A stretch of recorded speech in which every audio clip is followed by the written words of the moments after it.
The story begins in the northern kingdom of Israel, during a time when the nation looks prosperous on the outside, but is drifting far from the God who shaped its identity. People are blending worship with idols, trusting in anything and everything except the one who rescued them. And in the middle of this confusion lives a young prophet named Hosea. He's steady, thoughtful, and devoted, the kind of man who tries to live with integrity even when the world around him is losing its way. One day, God speaks to Hosea with a message so personal and unexpected that it must have stopped him cold. God tells him to marry a woman who will be unfaithful to him. It's a command that doesn't make sense at first. Why would God ask this? Why lead Hosea into a relationship that will break his heart? He's telling a story Israel needs to see, not just hear. Hosea meets a woman named Gomer. She's beautiful, but her past is complicated. She's known for choices that have taken her down difficult roads. She's not the kind of woman people expect a prophet to marry, but Hosea obeys. He marries her. He gives her stability, dignity, and love. For a while, things seem hopeful. They have children. They build a life. But slowly, painfully, Gomer drifts. Old patterns pull her back. Old voices call her name. And one day, she leaves, walking away from Hosea, from their home, from the life he offered her. Hosea is left standing in the doorway, heartbroken. It's here that the story becomes more than personal. God tells Hosea, "This is what Israel has done to me." Just as Gomer walked away from Hosea, Israel has walked away from God. They've chased after idols. Hosea's heartbreak becomes a living picture of God's heartbreak. Not anger, but sorrow.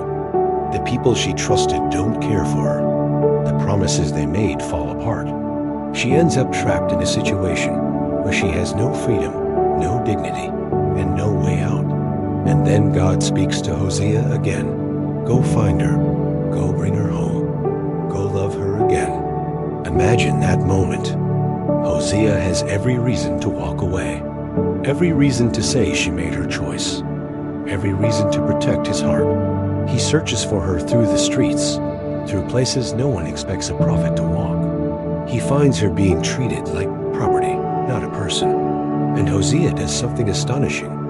He buys her freedom. He pays a price to bring back the woman who broke his heart. He wraps his cloak around her shoulders and tells her, "Come home." It's about restoration.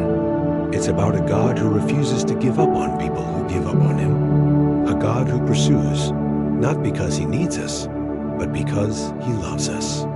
A God who says, "Even when you run, I'm still here." Hosea's marriage becomes a living message.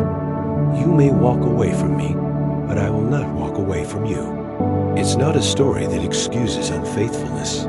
It's a story that reveals the depth of God's compassion. Hosea brings Gomer home, not to shame her, but to rebuild what was broken. He tells her gently that things will be different now.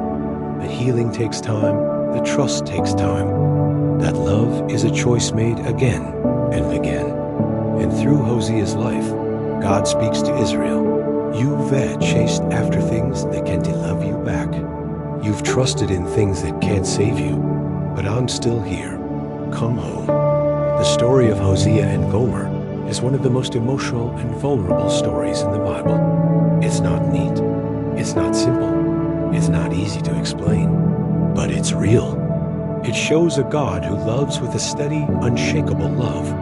A love that doesn't quit when things get messy. A love that reaches into the darkest places and brings people back into the light.